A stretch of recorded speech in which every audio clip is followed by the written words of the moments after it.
Medan itu udah darurat kali lah woi, darurat narkoboy. Karena kalau orang waras itu nggak akan nekat untuk ngambil baut-baut ini ya. Ini tuh lokasinya di flyover Brian ya.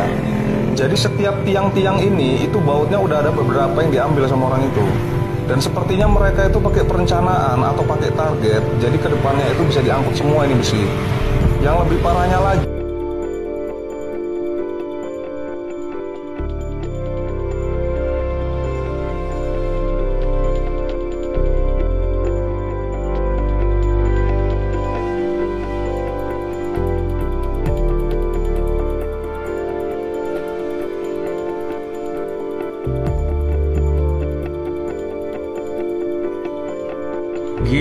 gila, parah kali lah memang. Buat kalian yang punya AC, yang letak mesin kompresornya itu di luar, kalian waspada ya. Ini baru aja kejadian ini tempat langganan aku. AC belum lama dipasang, mesin outdoornya itu diletak di belakang, hilang.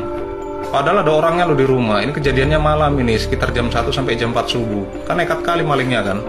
Kalian tengoklah ini buktinya nih ya. Nah, udah nggak ada kan mesinnya kan. Ini orang ini nyolongnya dari belakang-belakang rumah ini. Memang kebetulan belakang rumah ini lahan kosong. Parah kali ya, nekat kali kalian demi pompa ya, apapun kalian lakukan ya. Pompa